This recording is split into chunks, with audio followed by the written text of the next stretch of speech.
Hello, everyone, and welcome to episode 21 of the Own the Moment podcast. My name is TJ Lasig. I'm your host here at OTM, and we've got a fun show for you tonight. We're going to be talking a little soccer, or a little football, as they would say overseas. Painful word. I can already sense it. They're talking about football before the show. When I think of football, I think of the old pigskin throwing it down the field. So we're gonna have a fun show for you tonight. But first, let me introduce my co-host, Mr. Justin Herzig. Justin, how we doing? Doing well. I was not as fortunate with a pack drop as our producer Coop behind the scenes today. So hopefully the people out there had a great opportunity to maybe get a legendary, at least get one of those rebound ones. We're gonna have some fun tonight, and obviously having this conversation about a space that honestly, a lot of us, I'd say, are tangentially, peripherally kind of aware of, but it just goes so much deeper than kind of the surface level. If you're only familiar with you see a couple tweets and stuff here and there, or kind of some articles. And so really hoping today can learn from these two, see what we can get from the larger NFT ecosystem, the sports collectibles area, and especially from a platform that has really found out how to make utility a key part of their NFTs. And something that, I think, we as collectors, as investors, as participants in this ecosystem, something maybe we can look out for, maybe we can kind of get predictive for, just places for us to, improve our approach. Yeah, I was doing some research before the show, so excited to learn all about Sorare tonight with our two special guests, two of the OGs when it comes to the Sorare community. So first, we have the co-host of the Sorare podcast, Mark, aka at Blockchain YNWA. Mark, how are we doing tonight? It's very, very late for you guys over in the UK. Appreciate it's a little bit earlier for me. I know. I'm 1 o'clock in the morning. HG, I know you're 2 o'clock in the morning. So, but we got auctions 24/7. There's always something to keep you occupied on Sorare. Love it. Yes. So thanks for joining us late. And we have another OG Sorare member here, the founder of SorareData.com, Mr. Maxime Hagenborger. How'd I do on that name? Yeah, pretty well. It's Hagenborger in French, but anyway, I mean, pronounce it as you like in English. I guess everything works. But yeah, glad to be here, and hopefully we'll bring some insights about Sorare. And 2 o'clock, but developers work all night long, so that's not a problem.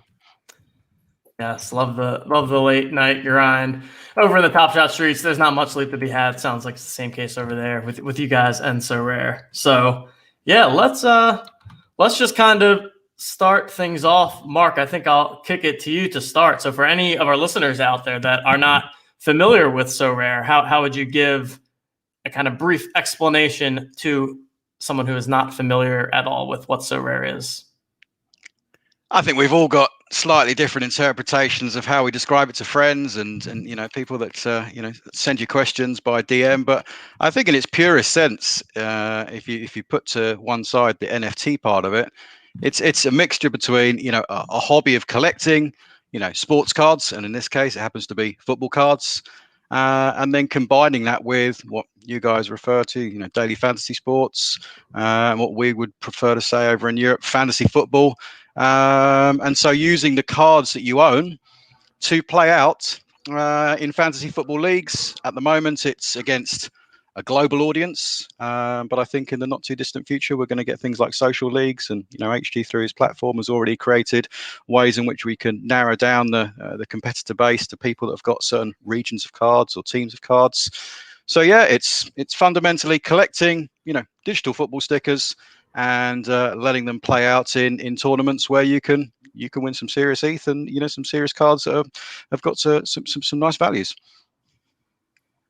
Yeah, makes sense. Yeah, I was doing some of my reading. It sounds like it really does combine some of the collector's elements that we see in NBA Top Shot with some of the more fantasy sports, daily fantasy sports type related things where there's actually some impact to be had as things play out on the field. And then, so Maxime, another one of the things that I saw is the difference between rare, super rare, and unique cards. So could you tell the people a little bit about how that breaks down? Yeah, basically, like one player has 100 cards, rare cards every year. So every season, every football season, each player has 100 rare cards, 10 super rare cards, and one unique card. So yeah, basically, you have limited supply every year. So you know that the card you're going to get this year, there's going to be 99 others, not one more. And yeah, that's limited. It's pretty limited right now. We're talking about a new scarcity being introduced in the coming weeks, let's say months. But yeah, it's pretty basic and I guess pretty easy to understand. Yeah, I think one of the differences there with Top Shot is while we have the scarcity, the circulation count of individual moments as they come out, we don't have as much of a line of sight to the roadmap of what they're going to put out going forward. And I think that's one of the things, there's a level of kind of criticism that people have of Top Shot is that, hey, how am I supposed to invest in this player's moment now if I don't know whether they're going to have more rare moments that come out in the future, more valuable moments going forward? And I think it sounds like, correct me if I'm wrong, but you guys have a bit more of a view of kind of over the year what's expected to come out, and that can kind of influence your actions. Yeah, we're pretty sure that not one more rare card will be issued during 1 year because it's like in the smart contracts and everything can check that and check the code, and we're sure of it. But yeah, that.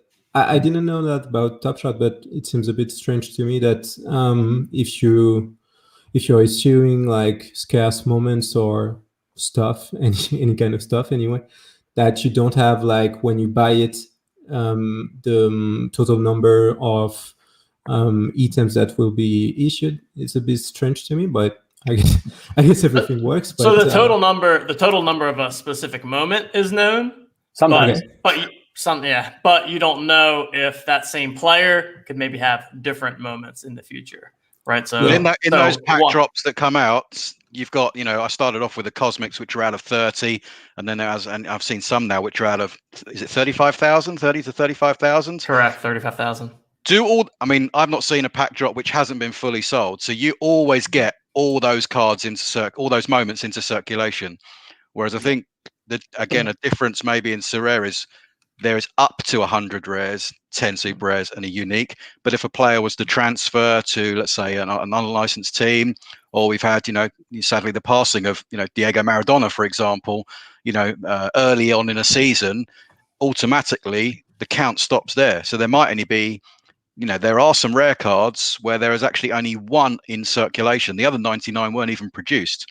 So a lot of it has to do with seasons. A lot of it has to do with potential transfers, even staying alive. So, I think that what I see is a difference. You guys have a pack drop, even if it's out of 30, 50, 100, whatever it happens to be, all those moments find their way into different wallets for, future ownership and trading.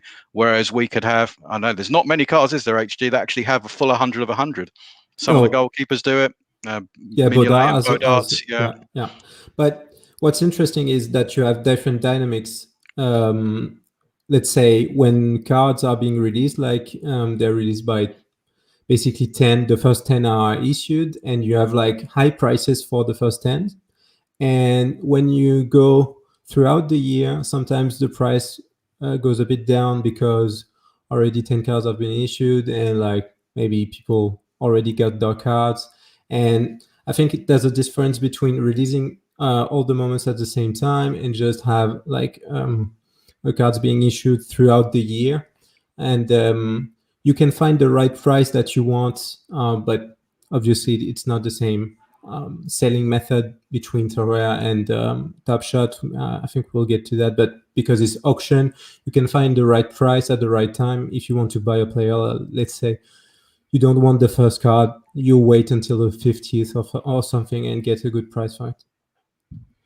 Yeah, I think you touched on a good topic there that I think is a next thing to talk about is in the Top Shot world, you can essentially acquire moments through one of two ways. You can either get in line for a pack drop and hope that you draw a number and are able to get a pack and open moments that way. Or you can go to the marketplace, and essentially people that own different moments can put that moment for sale for a certain asking price. You can go ahead, make that purchase within the marketplace, where it is different in that it's auction based. So could you guys talk a little bit about how that auction works and how you go about acquiring different cards in the Sorare world? Yeah, Mark, do it. Yeah, sure. I mean, look, as you said, the fundamental difference is that we don't have packs in Sorare world. I'll put aside the fact that you do when you start as a rookie. Yeah. So that's funny. So for anyone that out there that goes to sign up for Sorare, I started that process prior to the show. It asked me to open a pack when we get started, and I was talking to Mark about it before the show. I was like, oh, I was going to open my pack like on stream or whatever was kind of what I was thinking. But then I realized that pack openings in the Sorare world is actually not really a thing. So that's I feel like for a Top Shot user coming across, that could be a bit of a misleading, confusing experience. Look, I think future iterations will definitely improve upon that. It's certainly not indicative of the experience. I mean, that is just a basic free-to-play experience where you can use some cards, enter into what's called the Rookie League. There are some blockchain cards that you can win from finishing in the top 3 in that Rookie League. But after 8 game weeks, that's it. You've got to make a decision at that point. If you haven't bought any cards, are you going to buy some cards, going to commit to the game and play in the real leagues? Or, is this not for you, and you can move on again? But in the real game, there are auctions now every 60 seconds, 24/7. The auctions for rare cards start at 0.01 ETH. No, actually, it's a little bit less than that now. They're done on a euro value. €5 is my guess, but maybe. Okay. Yeah, €5. I think super rares there must be €50, and the uniques are €500. You can bid at any time you like. The clock will always reset back to at least 60 seconds if you're trying to snipe a particular auction in the dying seconds, and you must bid 10% greater than the previous value. And I mean, like most auctions that you would see, a lot of the action tends to take place in the last couple of minutes. I think, fortunately, over the course of 2 years, we've had precious little downtime. I mean, there's been a few glitches here and there, which I think are to be expected, but 99.9% of the auctions have gone through smoothly. So you can always, if you're fearful of them downtime, you can get your bids in early. But there's nothing to say that should be happening on a regular basis. And then there's a very vibrant and active secondary market as well. So they're run side by side. You've got your primary auctions, which are auctions that Sorare sell 24/7, and then you've got secondary markets, which is either within the platform itself, or you can export your cards out to sell them on a third party like OpenSea. They're freely tradable, and then within the platform itself, similar to you've got gifting at the moment, I think, which Justin, you could then just send one of your cards across to TJ. We could do that as well, but there are ways in which we can actually send card plus ETH offers in exchange for cards from another manager as well. So again, Discord is a very active channel where where managers can talk to each other, and it might not just be a case of, do you want to buy my card? Let's agree a price. It might be a case of, you've got that card, I've got this card. Okay, there's a little bit of difference in ETH. I'll send you this card with some ETH, and you send me that card back. But you can send 10, 20 cards all in one go, and I think again that's becoming a very active part of the game. But finding cards, acquiring cards is never an issue, because you can turn onto the auctions any hour of the day, and there'll be auctions available for you to get your teeth into. And so let me take it. I think we lost Maxime, but hopefully he'll be able to join back in. Let me take it to a high level then, because as someone who has never played, we can add him back in. From what I'm understanding, so I joined the site. I get this pack, which is really just a kind of freebie pack, just to kind of get me engaged. What I want to do is I want to actually play and be competitively in one of the leagues. And so for me to do that, I need to I go to these auctions and I buy players, right? And so I'm buying cards of players. And can you kind of talk through, like, what am I looking for? What am I hoping to achieve here? And then how do you kind of decide whether or not it's worth buying someone, and what are you hoping to kind of get out of that person or that person's card? Sure. Yeah, just on the opening at the packs at the beginning, what you're getting is almost like a trial version of the cards that you would see in the actual game itself. So almost, let's say you've got a LeBron James Cosmic, or whether it's almost like a ghost version of that card, so you can touch and feel, and you can see its different parts of it, but you can't. It's not tradable. It's not have any value. Can't list it on the market. But effectively, what you would do from day one is you would need to compose a team, and a team comprises of 5 individual players. So in position terms, each team requires a goalkeeper, each team requires a defender, each team requires a midfield player, each team requires a forward, and then your 5th player can be any of the outfield positions. So you could run a team with 2 defenders, run a team with 2 midfielders, or you could run a team with 2 forwards. There are different categories of tournaments, tends to split into regions. So we've got an Asian region, which covers cards that are issued from Japan, from Korea. There's a couple from China, which are in the system. So you can play a particular region. There's the MLS region, and the American MLS cards are mixed in with cards from Argentina. They're mixed in with cards from Mexico as well. You've got the main European regions, which is where a large percentage of the cards are. Europe split into 2. They've got what's called the European Champions region, which is for the top 5 recognized league in the world, arguably the Premier League, the Bundesliga, La Liga, Serie A, and Ligue 1. And then you've got the rest of the European leagues, which form European challengers.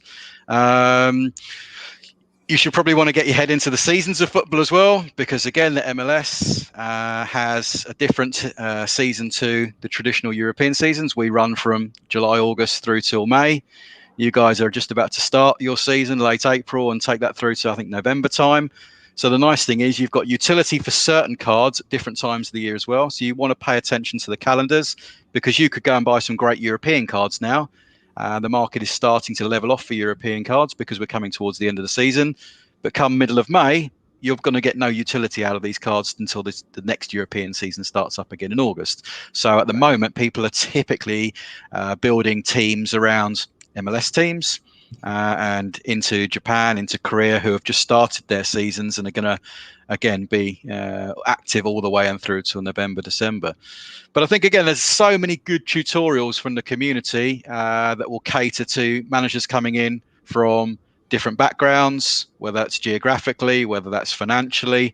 We've got a mixture of managers that do like to collect, but I think the way the game is geared at the moment, it's more geared towards coming in and buying as competitive a squad as you can for as little money, and then getting yourself on the leaderboards to either try and win a weekly ETH prize.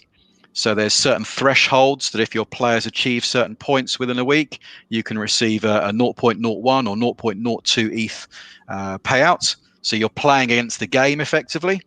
And within that as well, your team is also competing against others on the global leaderboard. And again, if you finish high enough up the leaderboard, you can claim a card prize, or you can claim an ETH plus card prize as well. So there's 2 elements to it. Playing the game, and a lot of people will start that way. They'll come in, they'll pick up their first 5-10 cards, and with those 5-10 cards, they'll look to achieve the minimum threshold to gather that 0.01, 0.02 ETH each week. And if you're lucky, and if you're competing towards the higher end of the leaderboards, you'll hit the threshold, but you might also hit another ETH amount, and you might also hit a free card as well, which might complement the team that you've already built, or you can then sell into the marketplace and use that ETH to go and acquire someone else. And it sounds like, so you can there's kind of 2 different, you either go the cheapest method possible to try to just get to that base reward, or the other side is it just the rich get richer? Is it just hey, if I buy the 5 most expensive, the most valuable cards, like, I'm not guaranteed to win, but it probably makes it very difficult for someone who's not willing to spend that capital to compete against them. Is that right? Potentially. I think one of the things which people are starting to realize is because the quality of the and I'll be careful because I know your audience is very North American dominated. The quality of European football, let's say, I believe to be on a slightly higher level than that of the MLS counterparts. I think everyone believes that.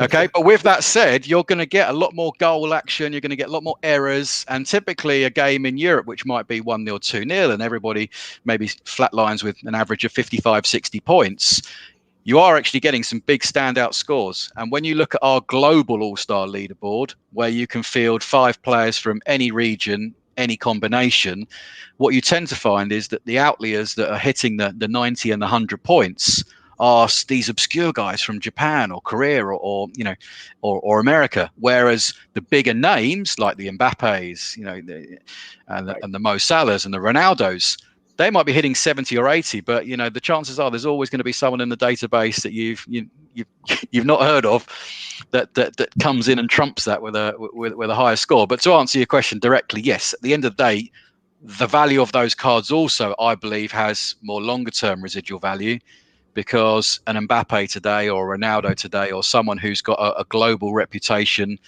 above and beyond that of an MLS or a K-League or a J-League player, as more managers come in to play the game, and I think we're at 5 to 10,000 active managers now on a weekly basis. If that's 20,000 and that drifts to 30,000, you would think for every 1,000 managers that enter the game, there's going to be a high percentage of them that want to jump straight in and buy a Ronaldo or an Mbappe or someone like that. They're not going to go, I'm going to go and buy that guy in the K-League that I saw have a monster game last weekend. So I think, you can always compete with the very best. And the difference between the rich getting richer is that, we've got different divisions, and different divisions help to segment those that have got unique cards from those that have got super rare cards. So you're not coming up with your newly bought rare cards up against someone that's got a number of uniques. So you've got different divisions, so you can always find your lane and play within that division that suits your the style of cards that you've bought. But there is progression between each division. The higher you finish up in each division, the rewards should prepare you for the next division up. So if you win Division 4, you're getting nice amounts of ETH. You're getting a star card, and that star card should allow you to then to go up to Division 3. Division 3 then starts to get you involved in super rare cards, which you need to then unlock and start playing into Division 2 and beyond as well. So the rewards are being tinkered with. There's a lot of great community feedback that comes in that the team take on board, and each new iteration hopefully allows for that progression, so that wherever you start on the ladder, you've got the chance to keep progressing up. I like it. I think, TJ, I'm going to ask one thing, probably because our audience here and people who are going to be listening on the podcast later, a lot of people come from the Top Shot world, and what's really been a lot of people's minds right now has been from the marketplace, from prices, and in Top Shot, with February, March, we saw kind of a lot of excitement. Prices went really up. They've just kind of gradually been going down since. And that's actually kind of mirrored a lot of the NFT markets as well, maybe a little less of the spikes that we've seen elsewhere. But how have the prices, how has the market kind of looked for Sorare over the past 2 months, and kind of how is that, aligned to what your familiarity is with other NFTs? Yeah. I think, Maxime, if we have you, I'll throw this at you. Yeah. Can you guys hear me well? Yep. Perfect. Yeah. Good. My ISP decided to ban me from whatever. So we had a bit of a frenzy for 1 month, let's say end of February and March, guys coming and just buying Mbappes all over the place, or Joao Felix. We had Gary V coming and bought 7 Joao Felix, even though he's basically worthless in the game right now because he's either not playing or playing badly. Injured. Or injured now. It kind of drove up the market up. We had people buying any card that was below 0.025 ETH. So that's basically twice the price that the lowest cards available on the market before. But right now, the hype has gone down a bit. It's difficult to evaluate how, because we didn't have Mbappe on auction for quite some time. Neymar also. So we're a bit waiting on auctions to set the market price, because right now people on the secondary market are just trying to see what's the best price, but it just goes down and down, but to where we don't really know right now. Yeah, I think the price has mirrored some of the other NFT games out there, but I do think it's it's not that closely correlated, because I think the value of the NFTs in Sorare are determined, by and large, by a player's form. I think, as we touched on a few minutes ago, the seasonality. Would you go and pay over the odds for a card now that has 3 or 4 weeks worth of utility before a 3-month break? And I think we see, quite big swings. I mean, there's certain regions that I don't partake in, and I've just been watching, for example, the price of MLS cards since December. Have just kept going up and up and up and up and up in anticipation of now being able to be used in this coming weekend. Asia as well. As the off season was November, December, that's when the market price was at the low for those particular cards. And again, as we built up towards the start of the Korean League and the J League this past few weeks, those prices go up. So I think I think naturally, if there's money slushing around in the NFT world, and there was obviously in February when Sorare had a nice bit of press following their capital raise, a lot of the Top Shot guys came over and probably took profit from or money out of nice sales that they were able to make from their moments, and thought they'd diversify and put some into some cards in Sorare. But if you're not going to utilize those cards, so there's influencers that have come in and bought and maybe thought, oh, well, these are just going to go up, like my LeBrons or like my Giannis and stuff like that. It's not really the case. You've got to put these cards to work for you. And maybe, again, one of the differences between the two platforms is that the utility actually defines and puts a ceiling on some of the values that our cards can actually achieve, because it only takes one injury or a retirement, and all of a sudden the value of your card is pretty much gone. Someone might want it as a keepsake. Someone might want it because they're emotionally attached to that card or player or club that the player plays for. But we're buying these cards first and foremost, in most cases, for the utility value. Whereas I think, again, you can correct me if I'm wrong, with the moments there, it's all about getting the right moments. But at that point, because there's nothing to do with it, yes, you can try and trade down for a lower serial number. And I'm fascinated to hear your views on why a serial number 8 of 1,000 is different to something which is 6 of 1,000 or 12 of 1,000. And but yeah, it's utility that maybe puts an upper limit on a lot of the cards, because if we didn't have the utility and there was only 50 Mbappes or 100 Mbappes in the world, then once those Mbappes are gone, they wouldn't hit the market ever again. People would just store them and then never change hands. But if Mbappe gets injured for 9 months, there'll be managers out there that would sell that Mbappe and use that ETH and then go and buy other cards which weren't injured, so that they could then continue to compete in tournaments. And what's funny is that we've seen like people buying Mbappe's and Cristiano Ronaldo's like crazy and not being able to participate to tournaments. And like that was pretty good for the game, actually, because we had like half of Mbappe's cards being removed of the game because the guys that bought the cards like are not interested in playing the actual game. And so basically what we can see about this is like it's basically investor or collector money that went into these cards, and it's something that we didn't really see on Sorare before March. And it's really interesting to see where it will be going, or if utility will be the driving, the main factor for the price. Yeah, I mean, so obviously you both are power users of the site, but trying to think about like the rest of the community, how many hours a week do you think people kind of need to spend on there to kind of have a level of success? I mean, Mark, you should spend like maybe 30 to 40 hours. No, maybe 50, I think, or I don't know. I would guess it's like my knowledge of football, I need to spend as much as possible. No, I'd say you need like, let's say 10 hours. I'd say like you need like maybe you have 2 game weeks per actual week. And if you want to do things pretty well, I think 1 or 2 hours evaluating your players, their matchups, if they are injured, to spend it. It can take like 2 good hours to do it well. And if you want to get the good opportunities on the market, you have to be pretty behind your screen and refreshing the website or going on Sorare Data to see the good prices. But good segue. It can be very, very time consuming. Yeah, I think you can put as much or as little into it as you want. I think in the early stages, in the gathering stages, if you're cost conscious, then you will need to spend a little bit more time making sure that, you know, when you are buying those first cards, that you are making sure you're getting the right price, or you're getting a fair deal for them.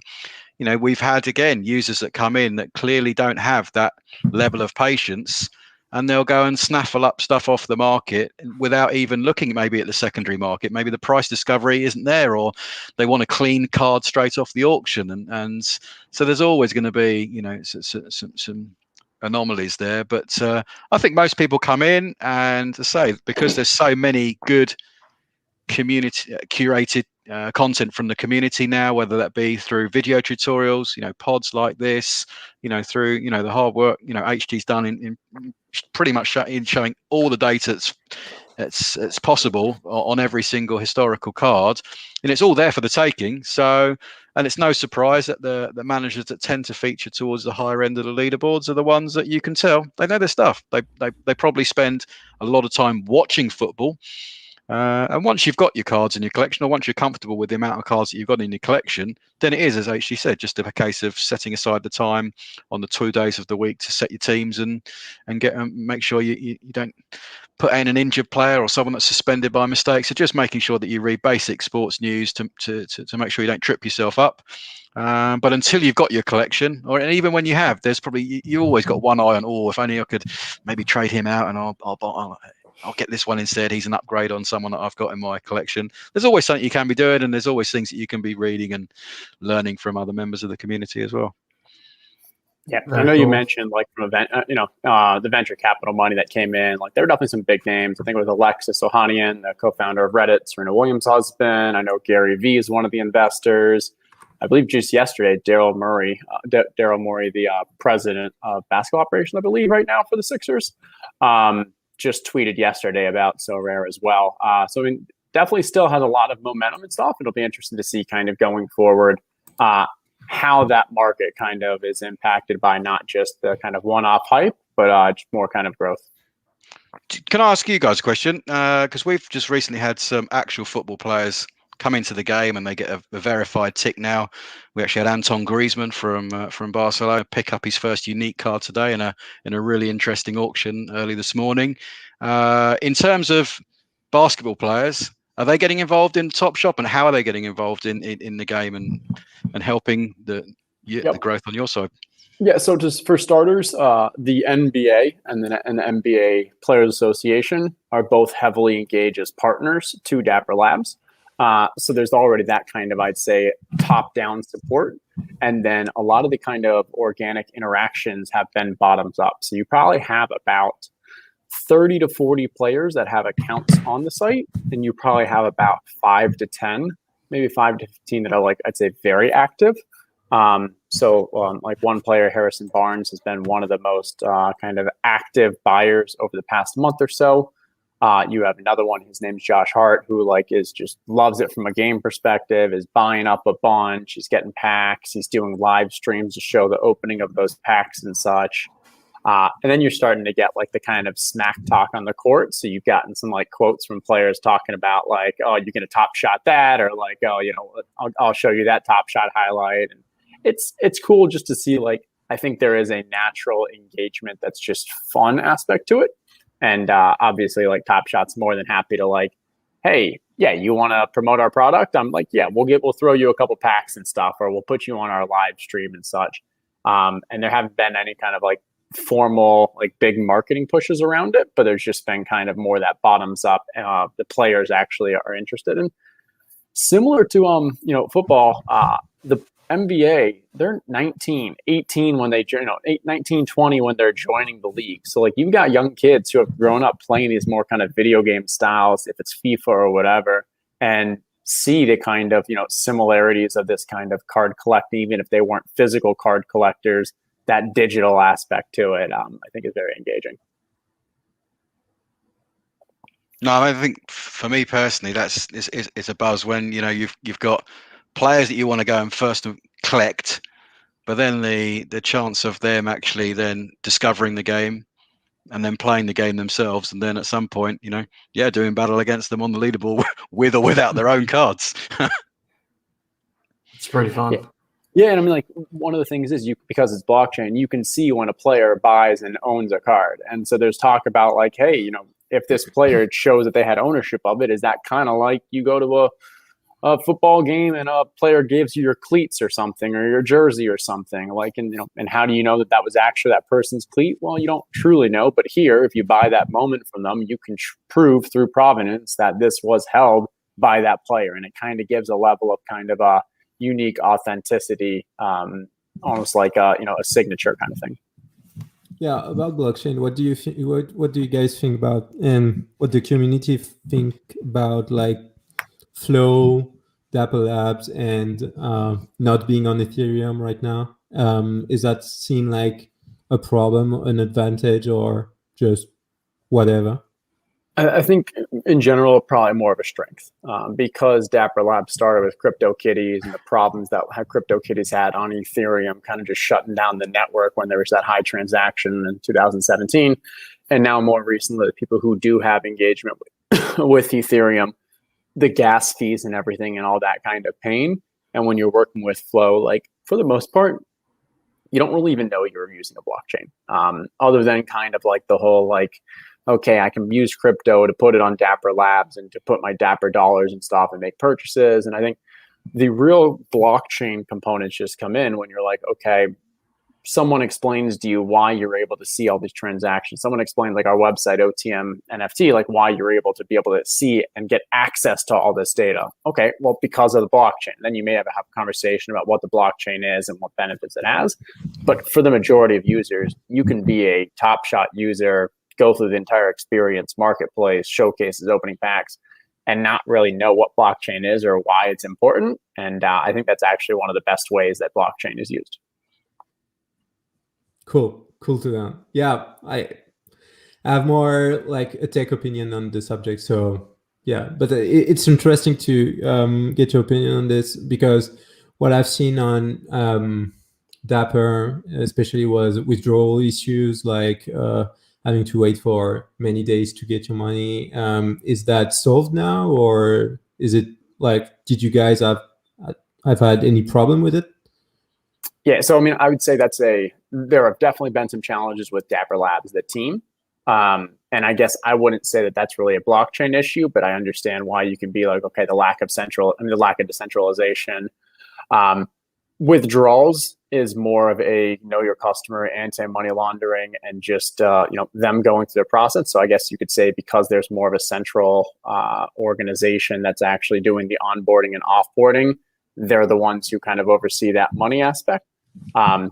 I think it's definitely still a challenge for a lot of people, just because people join and the process to be able to withdraw is something around 30 to 60 days on average. I personally have not had an issue. It took me about that 60 days, and then I got the access, and that was kind of just it. But without a doubt, it is a pain point for some. A lot of it, though, was probably more of just a team that was not, was ready for this level of scale, and then, had to react to it and stuff. And it's just taking a while to get that access to the first withdrawal. Once your account has access to the withdrawals, it only takes a couple of days, is my understanding. Okay. No, just to say, like, there's no KYC procedures on Sorare, so you come, you deposit S, and you withdraw it as you wish. So yeah, that's a bit of a difference, but I understand why they do it and why it's pretty important to do it. But yeah, that's also a difference between Top Shot and Sorare that maybe some of Top Shot users don't know about.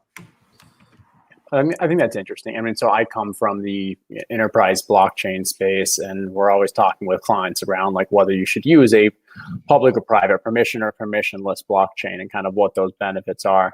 And I think if you're trying to reach the mass market, the benefits of using a permission blockchain such as Flow outweigh the kind of benefits of the permissionless, the fully decentralized nature of some of these.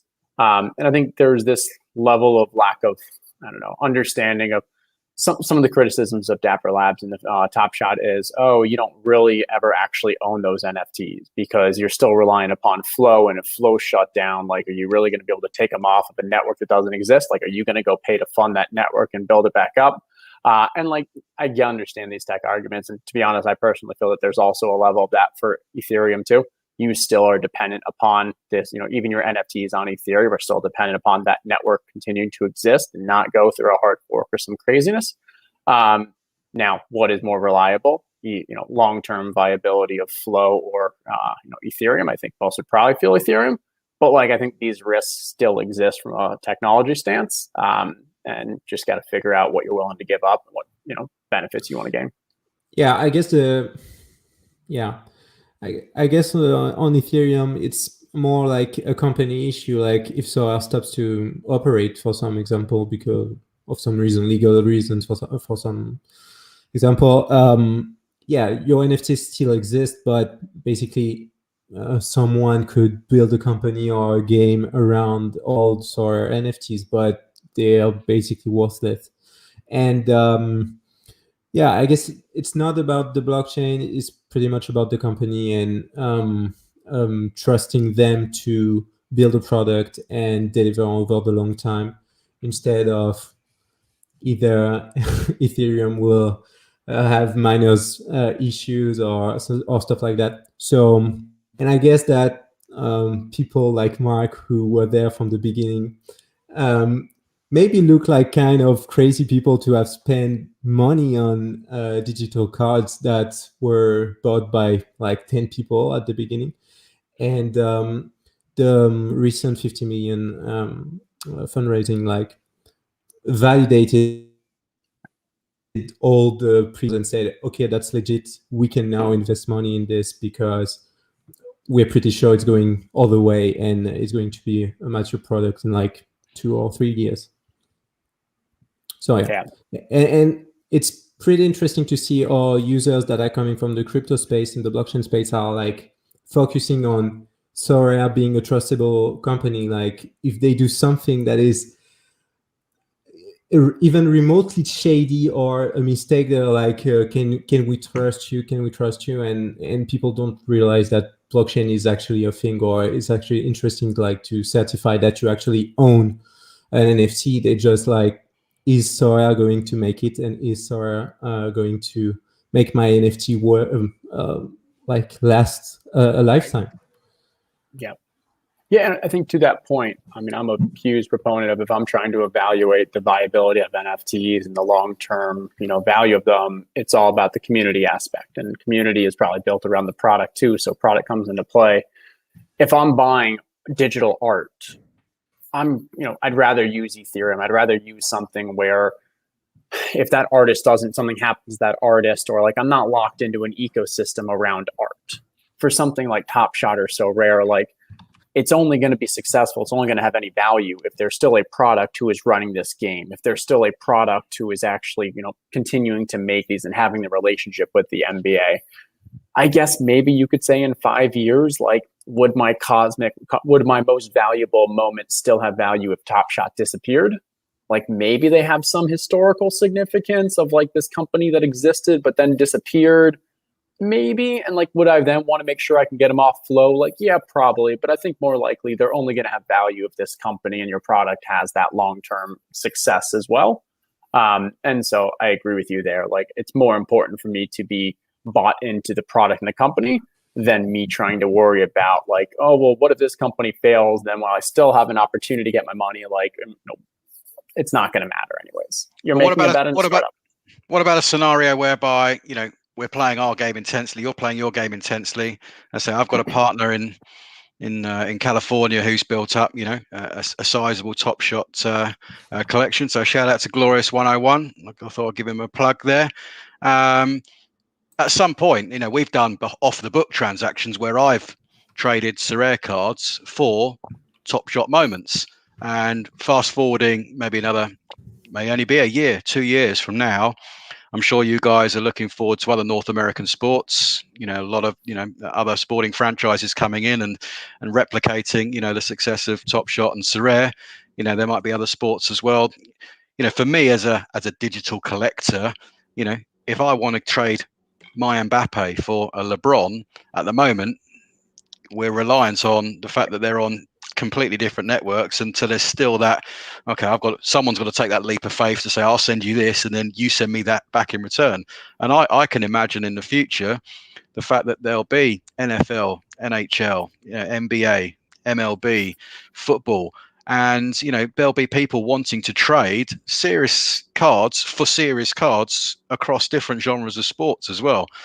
So how do you see the potential for those transactions to become a lot smoother, and for this really to be a global network of trading sports NFTs? Yeah, and I think that'll be very it'll be commonplace. So Roham, even on Twitter, I think it was 2 days ago, in the tweet stream with Haralabab, was actually specifically saying that they have direct plans to be able to take your NFTs off of Flow and put them on other blockchains.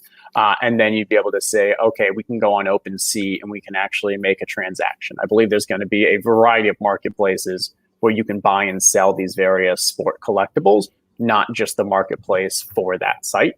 And then I think the other is Dapper Labs is hoping that they're also going to be doing NFL. They already have plans for mixed martial arts, UFC. They have the Dr. Seuss, which is not even the sport. And so, they're going to make it very easy to make these transactions on Flow. But I think we're also going to, and they've already mentioned that there's line of sight to it, to be able to take them off Flow and your digital ownership of it. We're also getting into conversations around interoperability between different blockchains as well, and like how you have these atomic transactions between two digital assets. And these, we're in a game aspect with all this, but these are some of the hardest tech challenges that some of the Fortune 500 companies are trying to solve. Interoperability for supply chains with regards to enterprise applications is a very difficult question, because you have all these multi-parties all trying to solve these various things. And if I'm building on one blockchain today, how do I know that this future blockchain or this other industry's blockchain, I'm going to be able to talk to it? And so companies are right now trying to figure out what that is. And so I think it's just really cool that this company, Dapper Labs, so rare, companies that are kind of building these games are also going to be at the forefront of technology in ways that you can have this kind of digital asset interoperability. Yeah, no, can't wait. Yeah. I want to get my hands on. There's so many iconic moments in sport. We had one yesterday in the Masters, and it's when the right franchises come to play and start tokenizing a lot of these special moments. We'll take off our football hat, and we want to start getting involved in some of these other things as well, because I've helped some people get involved in Top Shot. Some Top Shot guys have come over, and I've chatted to them before they've made their first moves into Sorare. And yeah, there still is, despite the fact there are a lot of similarities between both of the companies and the growth curves, there's still a very steep learning curve from one going into another. Yeah. And I do want to make sure you're being clear when you mentioned the great Masters moment. That was Justin Rose doing the hip swivel, right? That was the. I've got to say, I was Matsuyama all the way. I wanted John Rahm to have a little bit of a stronger finish. It would have been great to see him take it up to -8, -9, and then see if anyone fell away. But no, it's just the Masters for me. The Masters can beat some of the international games of football we saw in the last couple of weeks. Anyway, I would love some golf digital collectibles moments in some way. I think that would be a huge hit, honestly. Yeah. I feel like people would really enjoy that, and then it'd be kind of a global thing as well. You could have just the Masters, and it would be amazing. There'd be so many highlights that I can immediately think of, all the Ryder Cup, the Ryder Cup as well. Ryder Cup would be awesome too. Are you guys think it's important to have a highlight or a moment attached to your NFT, or do you think NBA cards like Sorare cards would have worked the same way, at least have the same success than moments, or moments make the difference? I was talking to an artist curator 2 days ago, and they were asking me my thoughts on kind of digital art and NFTs and such, and how they should be advising their traditional artists on creating the space. And the example I gave is, so if you take the Campbell's soup and you put that as an NFT, I think like, yeah, it would sell and stuff, but it wouldn't be as cool as if it was that Campbell's soup that kind of was turning around and maybe pouring the soup out. I think taking a physical thing like a cardboard physical card and putting it on the blockchain is fine, but being able to take that next step, like you have this new technology, take advantage of it, add sound, add visuals, add the video graphics, a GIF or whatever it is. And so that's where I think like making it that 10, 15 second GIF that Top Shot did was a great step in the right direction. I think adding sound is the next one too. And when you compare it to like what you're seeing Tops and some of these other MLB side, which are historical physical card companies, and then just putting those on the blockchain, I don't know, it doesn't do it as much for me. Yeah, I guess I missed this kind of dynamic on Sorare, because you could have like, even on your card, like your player doing like some kind of celebration or something. But I guess the issue is like Sorare has like basic photo licensing or something, and they don't have like videos or stuff like that. And I think it's more difficult to get to this level with so many football leagues compared to one single NBA. But I hope it will happen like for Sorare too, like having like some movement on the cards. That could be fun. Yeah, or maybe your more rare ones have it. Like there's something that adds that level of just value for, even if it's not all of them. And what you reference seems like those are current problems because they only had a very small company before that $50 million raise. Maybe going forward, you're able to kind of invest a bit more in making those relationships, signing the licensing, and getting those kind of agreements to improve the experience or kind of that biz aesthetics. Yeah, I think the experience can definitely take lead from some of the things. So there is a buzz when you open a pack at Top Shot. There is a buzz when you see a cool dunk or block for the first time. And I'd like to see the cards at Sorare have different differentiation from each other. Yes, we've got 100 Mbappes, but is there a way that we can make each of those 100 slightly different? At the moment, I can see a way whereby you could put the history of the tournament history of a card, maybe on the back, or at least somewhere where Mbappe from one user could be, oh, this one's won 5 tournaments. Oh, this is an Mbappe that's only won 1 tournament. So again, when you go on the secondary market and you're looking to buy a card, you could actually say, well, this one's more successful and therefore it might carry more value, or but there are lots of different things to do. I'm a bit of a purist. I quite like the fact that these remind me of going back to school with my sticker album, trying to complete a few sets or a few teams. But yeah, I mean, if it got to the stage where they could get rights for every single football league, and as you said, HG celebration, or something to commemorate the landmark achievements, whether it be trophies or even just a goal or a penalty save. I think we're still scratching the surface at the beginning. These cards we're in the gathering phase. We're buying these cards, or you're buying your moments at the moment, and there could be so much more utility on your side that you can go on to enjoy with the moments you've got. Maybe there's a little bit more interaction that we can have with the base cards that we've all been buying over the last couple of years as well. Well, we actually have whenever we wrap the show, we have a Discord member that's going to come on and open a legendary pack that they got earlier today. So maybe when you guys see the videos in the pack, Maxime, maybe you'll be convinced that the play adds some extra value. See if we can convince you, turn you over to the dark side. No. But I mean, I can't play Top Shot because I'm in France anyway, so you can't convert me at all. Like, I need to use a VPN to unconvertible. So yeah. Should we like take a look at Sorare Data, like so I can show you guys what's good on the data side in Sorare? And so awesome. While you're kind of pulling that up, I'll give some context. So we in the Top Shot space, there's probably about like 4 or 5 different companies that are each kind of coming out with sites that are taking advantage of the accessible data and from the blockchain, and finding unique ways to kind of add value to the user. So we'd love to definitely see like, hey, so Maxime created this company. Was it Sorare Data? It's called. And data analytics company seems to be very popular with these Sorare players. And so would kind of love to hear from you, a little bit on the background, like what made you create this? And then what do you think are kind of the most valuable aspects to it, to your customers or to your users? Yeah, like Mark is a great manager, and when you start playing Sorare, you want to beat him, and you need to have an edge or something that other players don't have if you want to be successful in tournaments, etc., and buying the right cards and buying them at the right price also. So basically, when I started playing Sorare back in 2019, I was like, there's actually no market data on Sorare. How can I find the perfect price for the card I want to buy? How can I find the player that I want to play? History stuff like, and also football stats. How does this player score on Sorare competitions? And at first I was doing this for myself, like having an edge on other managers, but I saw an opportunity to like having a full platform that was accessible to everyone and that is free, completely free right now.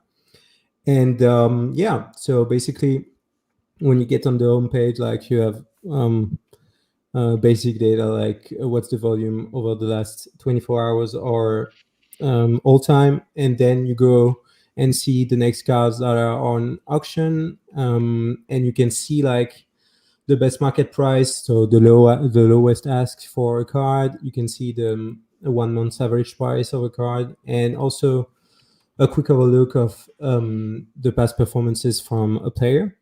And so if you see like blue or green, that means like the player has good performances over the last 5 games or 15 games. And when you click on it didn't switch. Let's do this. When you click on a player page, like you have fancy stuff saying like a price graph where you have like this player has been sold at which price over a defined time frame. You can see SO5 scores, like all these guys perform over the last games. You can see like graphs or setting ranges for this card. And you can do basically whatever research you like, auctions, ongoing auctions or ended auctions. And that's pretty much it. Well, I mean, you can That's search a pretty player. much that's very modest. There's so much. Yeah, There's yeah, so much, pretty so much. much more. Pretty much it. That's it. You know, there's so much more you can go On into. the Got a player lot of side, data on here. Mark, the what's your player favorite side. thing about the site? What do you use it for most often? At the moment, it's to play the side games which OG has created. So we're very fortunate. We've got the main what's called SO5 competitions that we play on the actual platform itself. HG was then the next to create side games that allowed us to use the same cards simultaneously in tournaments that he'd created here. So we've got, as you can see on the screen, leagues and cups, and these leagues are I think skill based on previous scores. So again, you get to compete in divisions which have managers of what is similar strength to yourself. Cups are knockouts. So yeah, for me, it's entering teams here and playing against other managers on a player versus player basis. In addition to, as I say, the main game, which offers the player versus the game or player versus all the entire leaderboard. So yeah, it's just that heightened sense of competition where again you can pit your wits against different managers from all over the world, really. But I think for me, I also like to look at the offers section. To take a look back at, if I wake up in the morning, I'll go back and take a look at maybe the last 3 or 4 pages of of transactions that have taken place overnight. If you see the same player's name over and over again, there might be some news that you might want to go and have a look for, or there might be a particular manager that might be selling off cards that you might think, oh, I'll approach that manager if they're selling, or even someone that's buying. So it gives you perhaps a feel for the direction of the market over the last few hours. So yeah, I think that's invaluable as well. Yeah, I think I say you can get lost in the sheer volume of data that's there. And yeah, look, hats off. It's a fantastic tool that's also helped unite, large segments of the community. And when someone starts up a Sorare account now, it's probably not going to be very long, 5 minutes, 10 minutes before somebody recommends to then also use Sorare Data as a complementary tool to help you get a feel for pricing of player cards. Very cool. So let me get a feel for it. So the games on this site that you've created, because I'm trying to think how maybe it could do something similar for Top Shot. Are they paying for entry fees? Are there prizes, or is it just for fun? How's it kind of work? So it's free to entry because I'm in France and gambling issues are something I don't want to deal with. So basically, it's free to enter, and if you end up in the top of the leaderboards in leagues, for example, you get like a very good card, and if you win a cup, you get a star card also. That is provided by Sorare right now. Also, people are donating cards to be given away in competitions, and I have built a bot that is buying cards. That's really a funny story. Like I knew you guys had trouble with bots, but our bots are. I was a about bit to say, be careful. yeah, our bots are a bit different because sometimes like you're selling a card and you misplace the dot and you just sell at the wrong value. And so some people saw the opportunity to build bots and just grab the card and just sell it for profit. What I did is I built a white hat bot that was actually selling back the cards to the previous owner that made a mistake. And by doing that, I also grabbed some cards that are just not wanted anymore by owners and don't want their card back. And I use those cards to like up the prize pool of competitions. So yeah, you can enter a Sorare Data competition and play for free and get a good card if you are succeeding in the competition. Very cool. Very cool. And I think, again, just to add on that, in terms of utility, I mean, HG set the trend. There's been Sorare Mega, there's Ubisoft. We're very fortunate now that you could go and buy just 5 cards today off the market. As I said, goalie, defender, midfielder, forward, another card. The chances are that you could probably enter 3 or 4 different tournaments simultaneously over the same game week to give yourself, and there's even, there's competitions on Discord as well to win cards. So there's a lot of different ways that you can put these cards to work for you. Yep, you might just come in and initially think, I'll just buy a few and they'll look nice and I'll have them as keepsakes. But there are people that take this very seriously to the point where they are building collections to play across different websites, every day of the week pretty much. And so, and when you see we've obviously seen the sort of prices that your most scarce moments command, and people turning down $1 million and card moments trading hands for $100,000 to $200,000. There are cards on here that regularly trading on a day-to-day basis, $3,000 to $5,000 to $10,000 to $20,000 equivalent. And when you can put the right 5 together and they hit, on that week, there was Seguin, was it a couple of weeks ago, wins the Mbappe super rare. It's $100,000. It's $100,000 payday for getting to the top of a particular leaderboard.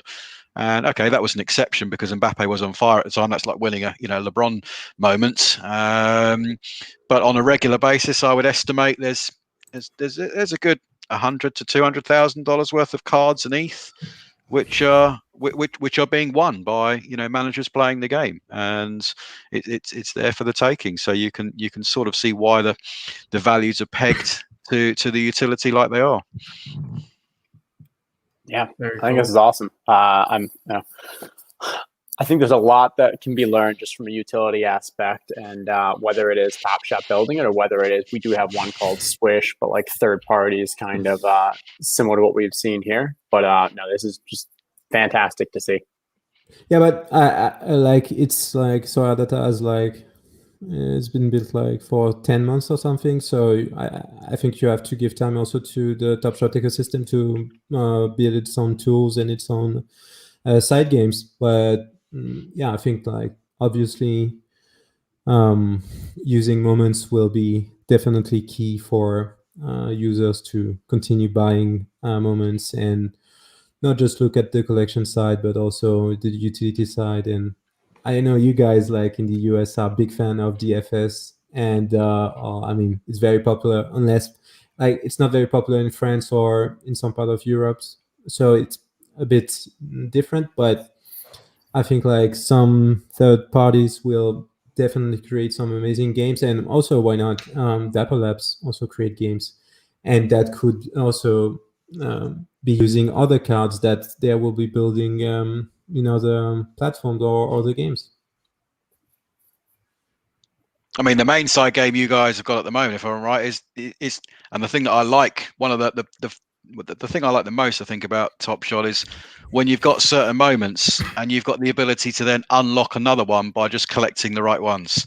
And I think, again, we don't have that, Sorare, and that's something which I think would help take and add value to different cross-section of cards that we've got in circulation. I think there's about 3,000 player cards. And if you look at the ones which are competing towards the top of the leaderboard, there's probably only 15 to 20% of those which you're going to do some damage with and win prizes with. But if we were told tomorrow, right, if you got these 10 players, or you got 10 players from this particular team, and that would unlock something which you couldn't get at auction, that would only be issued, as a one-off from Sorare, then I think that would cause, a ripple effect to, again, perhaps some of the less loved cards in the database.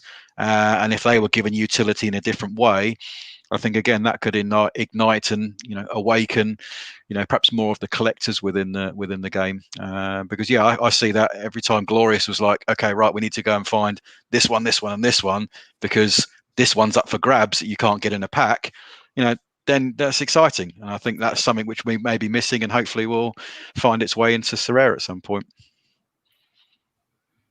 Yeah, we've definitely seen the challenges be one of the most popular aspects of Top Shot. One of the things that gets talked about the most on Twitter. People are always wondering, is it worth it to complete the challenge?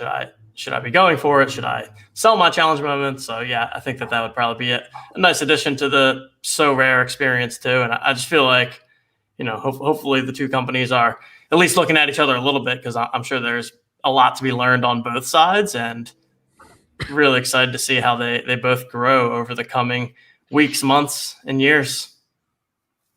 Yeah, definitely.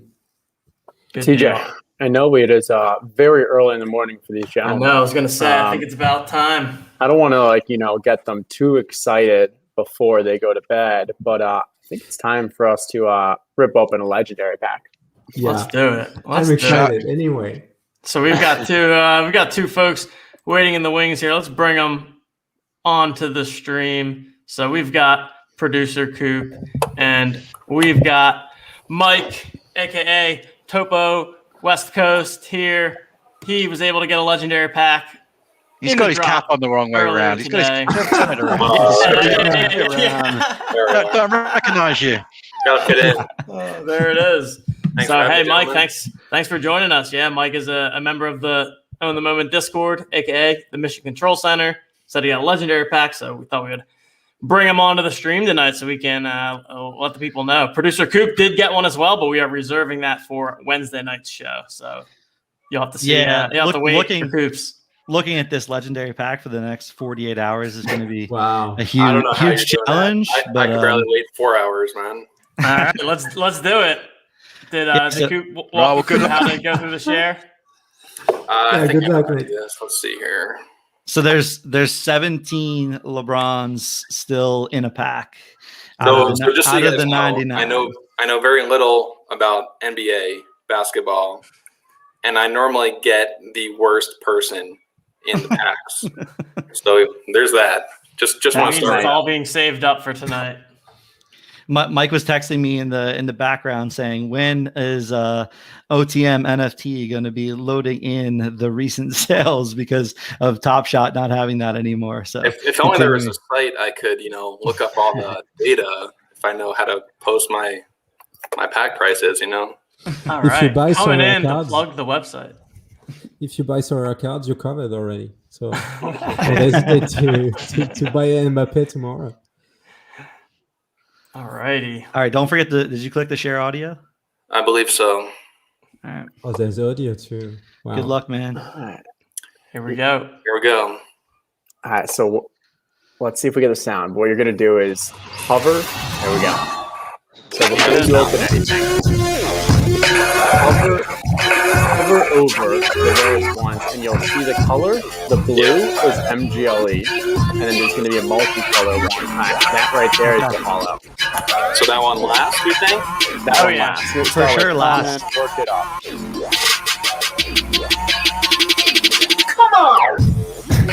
All right. We'll start with some common guys. You guys have to help me out here. Yeah.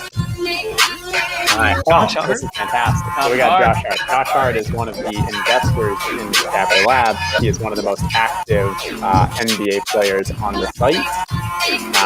And so we've got right now a pretty exciting moment just given his kind of interaction with the game. And he also has legendary tactics.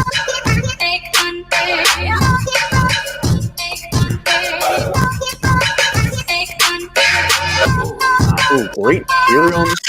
Elite Punk, that's his Top Shot debut. That is going to be that player's His debut. Nice. on the site. Not bad cereal. Not bad cereal. That's a great player. Yeah.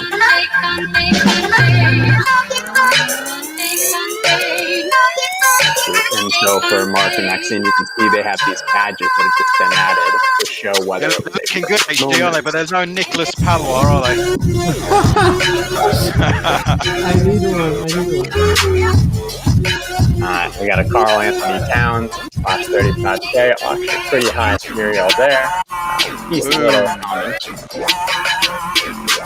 All right. That's all right. My last pack, I got all good comments and an okay rare one. So. Alright, see, we got a couple more comments, 2 more comments. Ooh, Mellow. Mellow? Possibly in his final year in the NBA. Maybe he's got another one. He fits into my old guy strategy where it's let by the moment for guys who aren't going to have many more years left. Which is the opposite of what you would do with Sorare.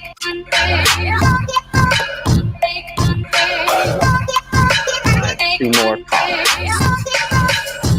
Damn, you were just crushing with his low serial numbers. Yeah, I was going to say, all the serial numbers have been low.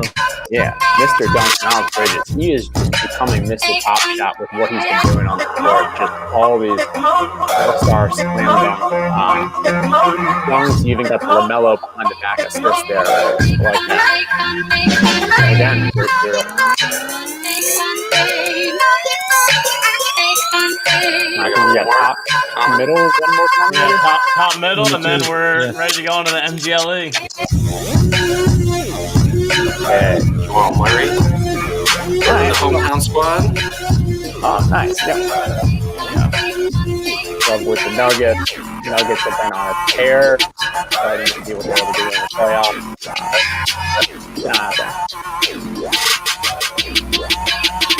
MGO, All right, here we here go. we go. Let's go. Leveling up. MGLEs. Go bottom up, baby.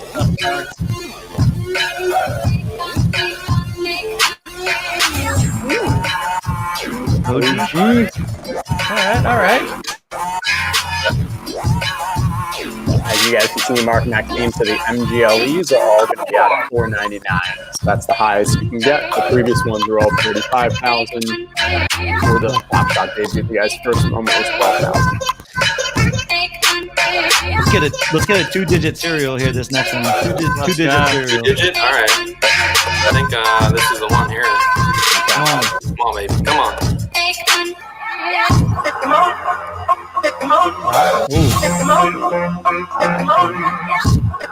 Deshaun Tate. Going for that perfect cereal almost. Not Yeah. quite.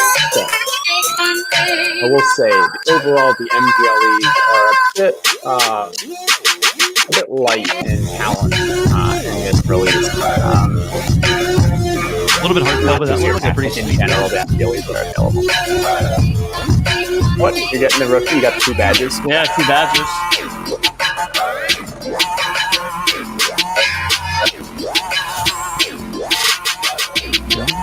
Yo, JV. right. The big It man. means that you're saving up for the big one. What is he going to pull? How many? We got 17 LeBrons, we said? 17 LeBrons left. Here's the money shot. All right. This is it. 17? One This is time. it. That's gonna one time. Here we I don't go. know. Let's see. This is the big one. Chug the beer, chug the beer. Show me the Lakers. Here we go. Here we go. Lakers. Lakers. Ooh, okay. This is going to be... Randall. Who is Randall? Randall. I knew it was going to be Randall. I have a Randall. Okay, he's going to putting up mad stats for the Knicks this year. If they actually make the playoffs, then he's going to be a major reason why. Yeah, if Knicks make the playoffs, that could be great. I have the All-Star game Randall as well. Oh, nice. Okay. Well, congratulations. Overall, pretty strong. You got a rookie MVP. You got a first moment. So let's see if we can X out of this round.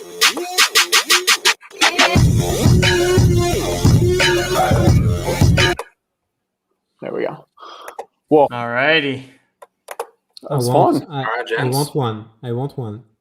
Like I never saw a pack opening before, and I'm like, I need this.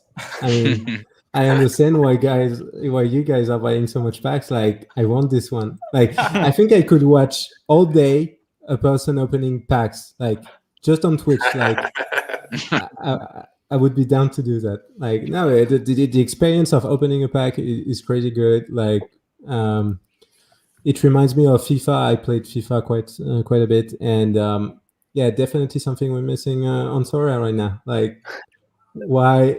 But do they get the same buzz of the auction? You know, those final seconds Yeah. where you're the leader on an auction, and then it goes to 0, and then you refresh, and you see your name is still there. That's a good buzz as well. Maybe not as exotic as watching a video clip and listening to some booming music, but you also get like the the overbid at the last second. Like, you refresh and you don't see your name anymore, and some guys overbid you. So Mr. Crap who's woken up. Why not Yes. both? We have been talking a lot about getting auctions or some other form of kind of bids or some form of marketplace action that's not just low ask. And auctions I think would be a huge boost to the ecosystem. On some of you've got some moments which are like one of 3. Are they going to get auctioned off? When are they happening? Because they'll be mental. I can imagine the amount of people that you've got queuing for packs and then being told, "Hey guys, there's 3 of these. Off you go. Good luck." I think you can see some enormous numbers there. Yeah, they have not been released yet. They have been created, minted, so we know what they are. There's been hints about what they'll do with them. Auction is the likely one. It may be it's going to be something big, but there haven't been anything set out yet. But why do 3 when you can do 1? Because they're going to have 1 as well. Okay, I mean, Eventually. it makes sense now. Yeah. Right. Okay. Interesting. But yeah, we'll see. I think off season would be a great time to do that, because that's when they want to make sure that when they're doing it, they have all the marketing is open. They are ready for scale. I don't know if they're going to wait till they're out of beta or what it is, but without a doubt, like, they want to make sure that it's big enough that because it's going to be so big, the companies need to be able to deal with the scale, the marketing, the handling, and all that. And I think off season would be a great time for it when there are other kind of lulls and build that excitement. Yeah, I want packs now, but I can't buy packs because I'm French. That's why everyone just has 1 packs. Just 1 pack. 1 packs. Just how much does this pack cost? Like, It costs 1,000. okay. So But you can expect with a legendary card, you can you can expect to resell them for more than 1,000. Yeah. Okay. And that's why there's 58,000 people that were in line for it today, and there were only 20-some hundred. So you had around a 3 to 4% chance to get it today. Oh yeah. And then the other pack. So if you didn't get that, you got a $9 pack. And so I got a $9 pack, and that's probably going to be worth, I don't know, maybe $20 or something. Like, yeah. So basically, you don't really care about what's inside your pack. Like, if you get 1, you're already lucky, and you're already happy. Yeah, the legendary. Like, you care, Because if Yeah. you got the LeBron, you could probably get. Yeah. I mean, But it's a you're massive still- payday if you get a LeBron. But Well, we joked already about this getting the before the packages. show as well, and the fact that does this mentality of buying the packs and just being in the queue, do you really care if it's basketball? Could be any sport, couldn't it? You just want to buy a pack for 1,000 because it's got a chance of being worth 5,000 or 10,000. What percentage of the user base really is fanatical about NBA, and who's just there to see if they can grab the money before the music stops? And I think there's a third bucket for you don't have to be fanatical about the NBA, but just be an NBA fan and enjoy the product and the experience. But without a doubt, there are definitely some who are in it just for the cash, and they eventually, maybe they'll leave, maybe they stay, maybe they won't, because maybe it won't be as easy to get packs if they're not active. Maybe they're not going to be as valuable in the future. It's still so new and so early, but it's definitely one of the challenges that we deal with. Something that we didn't mention. Yeah. Something that we didn't mention, like on Sorare, and what's being crazy about Sorare is like when you buy a card from a player that you don't even know and never watched him play, like you're going to start watching games like you would have never watched in your entire life without Sorare. And like right now, Mark and I are basically like experts on Belgian football, and it doesn't make any sense, but I think like both of us are watching games like Bruges against some shady city in Belgium, just because like we have cards that are playing. So that's for fan engagement. It's crazy good for clubs. Definitely. Alrighty, gentlemen, I know it's extremely late for you guys. Really appreciate you guys taking the time. Thought it was an awesome conversation. Learned a ton from you guys. Hopefully you guys learned a little bit about Top Shot as well, or at least learned how sweet it is to open a pack. Yeah. If nothing else, that is what we got out of this conversation. So thanks to you both. And I think we're going to go ahead and shut her down for the night. So we'll do a quick outro here. So on behalf of Justin, on behalf of producer Coop, on behalf of Mike, and our very special guests, Maxime and Mark, I am TJ Lasig, and we will see you guys next time. Thanks all.